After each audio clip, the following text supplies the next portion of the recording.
ఓం శ్రీ పుణ్యలింగేశ్వర స్వామియే నమః. పుణ్యలింగేశ్వరుని నూతన నిర్మాణానికి పుణ్యదాతలు అందించే ఇటుకలను చక్కగా పసుపు నీళ్లలో ముంచి ఆరబెట్టి ఓం అనే ప్రణవనాదాన్ని రాసి ప్రత్యేకముగా పూజ చేయించుటకు సిద్ధం చేస్తున్న ఆ మనిషి పేరు విజయలక్ష్మి. ఊరు నల్లగొండ జిల్లా ఆలగడప.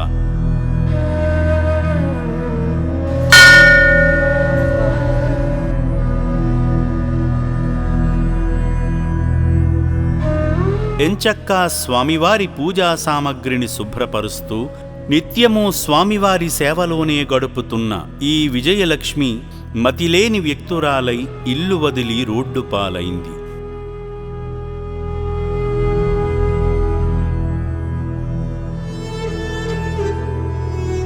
పోలీసు వారి సాయంతో అమ్మా నాన్న అనాథ ఆశ్రమానికి చేరుకుంది.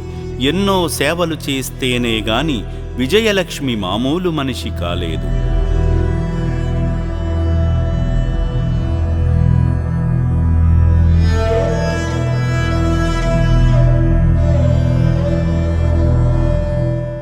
ఇప్పుడు చూడండి, అందరి మధ్య కూర్చుని చక్కగా భోజనం చేస్తుంది.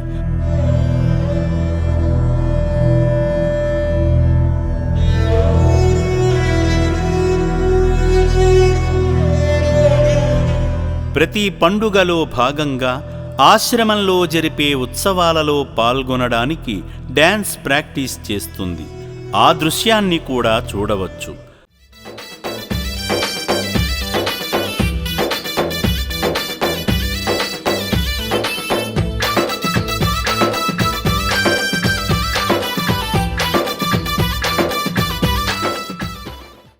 ఆ భగవంతుని దయ వల్ల విజయలక్ష్మి ఆరోగ్యం బాగుపడింది. స్వామివారి పూజా కార్యంలో ఓ సేవకురాలై బ్రతుకు జీవనం సాగించింది. పుణ్యలింగేశ్వరుని అనుగ్రహ భాగ్యమేమో తనని తన సొంత వాళ్ల దగ్గరకు స్వామివారు పంపించబోతున్నాడు. ఆ సమయం రానే వచ్చింది.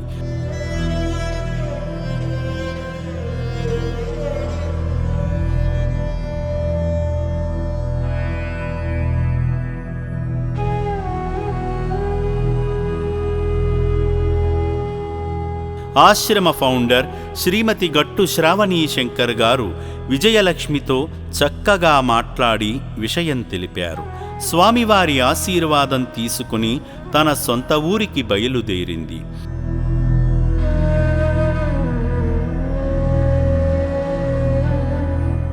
ఆశ్రమ వ్యానులో వెళుతుండగాని వాళ్ల చెల్లెలితో ఫోన్లో మాట్లాడుతున్న సన్నివేశాన్ని చూడవచ్చు. అక్కడనే ఇంట్లో ఉంటానే, పోయి కాషాయ వాళ్ళ ఇంటికి పోతా. చంద్రయ్య ఉండేమో, చంద్రయ్య కాడికి పోయి మళ్ళీ నీకు చేయలే అని చెప్పిన. నేను రేపు పోయి షాప్ తీస్తా. అలా తాను అడ్రస్సు చెబుతుండగా ఆలగడప వచ్చింది.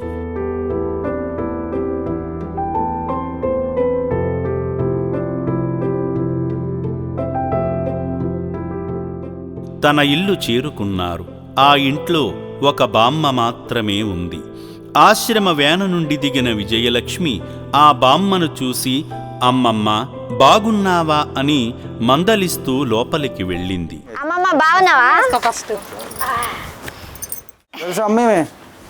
తెలుసా నీకు? ఇంట్లోనే ఉంది, మా ఇంట్లోనే. ఎవరామే? మా అమ్మమ్మ అవుతుంది. మా మనవరాలే. మీ మనవరాలేనా?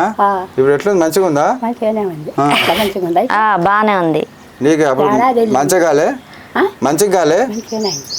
తాను ఎంతో తెలివితో ఆశ్రమం వారికి మర్యాదలు చేసే వ్యక్తురాలైంది. రండి సార్, కూర్చోండి.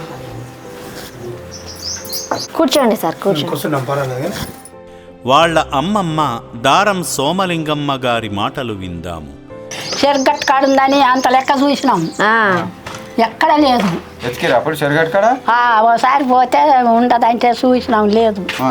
అరే మరి ఎక్కడ ఉంది? చౌటుప్పల కన్నా మరి ఆడ దొరుకుద్ది మాకు. అలా విజయలక్ష్మి తన సొంత ఇంటికి చేరుకుంది. ఎందరో అభాగ్య జీవితాలను బాగుపరుస్తూ ఇల్లు చేరుస్తున్న అమ్మా నాన్న అనాథ ఆశ్రమానికి అనాథలోకం రెండు చేతులు జోడిస్తుంది. ఇకనైనా విజయలక్ష్మి జీవితం విజయవంతంగా ముందుకు సాగాలని మనస్ఫూర్తిగా కోరుకుంటుంది అమ్మా నాన్న అనాథ ఆశ్రమం. సర్వే జనాః సుఖినో భవంతు. ఆశ్రమం పేరుతో డబ్బులు వసూలు చేసేవారిని నమ్మకండి. చౌటుప్పల్లోని అమ్మా నాన్న అనాథాశ్రమం పేరుని స్వార్థం కోసం ఉపయోగించి చందాలు విరాళాలు వసూలు చేసేవారి పట్ల జాగ్రత్తగా ఉండండి. ఈ ఆశ్రమ సభ్యులెవరూ రోడ్లపైన లేదా ఇంటికి వచ్చి సేవల పేరుతో డబ్బులు వసూలు చేయరు. అమ్మా నాన్న అనాథ ఆశ్రమం పేరుని వాడుకొని తెలంగాణ, ఆంధ్రప్రదేశ్ 2 రాష్ట్రాల్లో వీధుల్లో తిరుగుతూ బట్టలు, బియ్యము, పప్పులు, నిత్యావసరాలు, నగదు వసూలు చేస్తున్నట్లు ఆశ్రమం దృష్టికి వచ్చింది. వీధుల్లో తిరుగుతూ సహాయం చేయమని ఆశ్రమ యాజమాన్యం ఎవరినీ పంపించదని గమనించండి. అమ్మా నాన్న అనాథ ఆశ్రమం పేరు చెప్పి దండుకునేవారి వివరాలను ఫోటోలు, వీడియోస్ రూపంలో మాకు పంపిస్తే వారిపై తగిన చర్యలు తీసుకుంటాము. సంప్రదించవలసిన నంబర్లు 8686434434 మరియు 8686474474.